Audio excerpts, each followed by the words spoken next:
What's up, guys? Welcome back, and thank you all for subscribing. And in this video, we're going to talk about what is going on with a very popular influence within the crypto community, and we're going to talk about his thoughts as well as these top two cryptos and how they relate to right now in the crypto market. So please subscribe to this channel, hit that like button, and drop your comments down below. I want to know what you guys think about this controversy, and then I'm going to give you guys my thoughts, if you stick around at the end of this video, about where I feel, where I stand on these two cryptos. So with that being said, let's get down to it. So David Glockstein, for those of you who do not know, founder of Glockstein Media, is saying that he would go with Ethereum over Bitcoin at this present time due to the simple reason that it is a better return with Ethereum.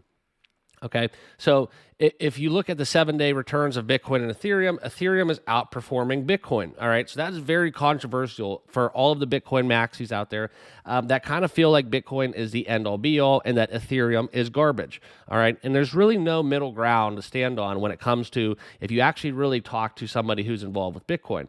And as I sit here right now and I talk to you guys, I also know that none of those people are watching me right now on YouTube due to the fact that I've had face-to-face conversations with these people, and they do not really use YouTube to check out crypto because they don't believe in any other coin other than Bitcoin. So that's all I wanted to say about that. But let's talk about what David Glockstein further said about his view and why he is sticking with this. Okay, so as I said, Bitcoin is up 3.4% over the last 7 days, and Ethereum is up 8.8%.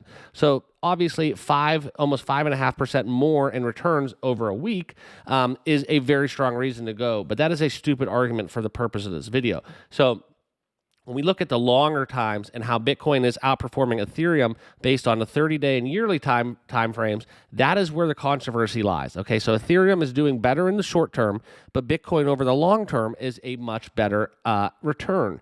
All right, so if we look at the current data, when you talk about the 30 days and yearly perspectives, Ethereum's down 18% in the last 30 days and 72% on the year. Bitcoin is only down 16% and 69% in the last 30 days. So that is very much correlating with the strength of Bitcoin as it relates to the crypto markets as we look at a longer outlook. Okay, so you got to remember, Bitcoin was 70K. That's what it was pushing. So that is very strong in terms of that. And when we talk about Ethereum, it follows Bitcoin. So Bitcoin definitely is the horse when it comes to cryptocurrency. So that's where I differ with Glockstein in the fact that he presents a very valid short-term argument, but over the long term, my money is going to be within Bitcoin, especially as we start to get into more regulation from a federal government regulation level, as well as possibly looking at a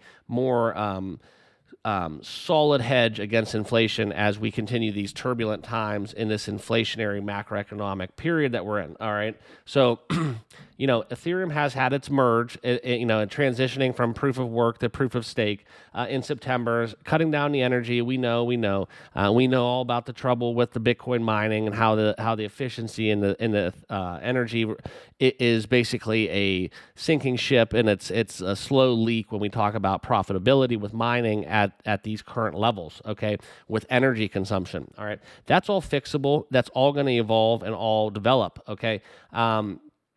But it is important to note that despite, if you view Bitcoin a better long-term play, you have to follow the money. All right. So this article is pointing to it's bringing to the attention the whales who continue to accumulate Ethereum. All right. So pretty much now this is a combination of money getting out of exchanges onto the sidelines and more into a stable crypto.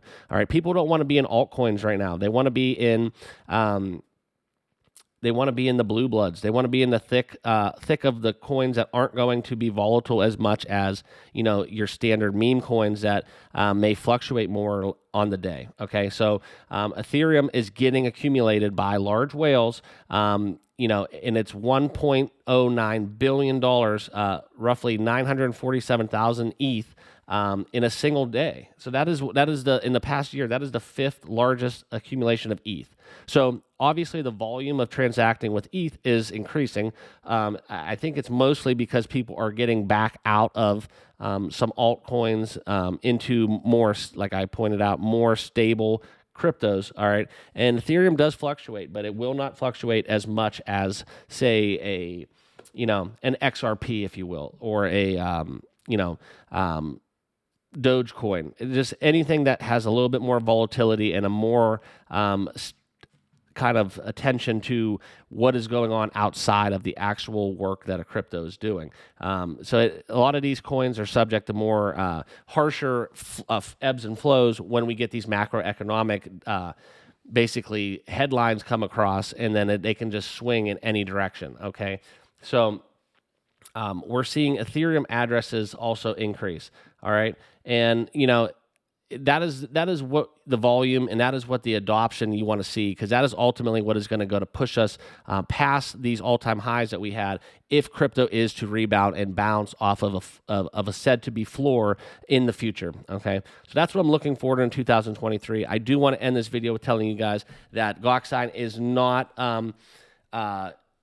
this isn't saying that he isn't bullish on Bitcoin as well, okay? So he is because he has said in the past that he predicts Bitcoin has a potential to reach $250,000 per coin, all right? So in that situation, Ethereum would be very bullish as well, as they would obviously, for a crypto ecosystem and trading environment where Bitcoin could reach 250,000, that would basically mean that one of two things would happen, in my opinion.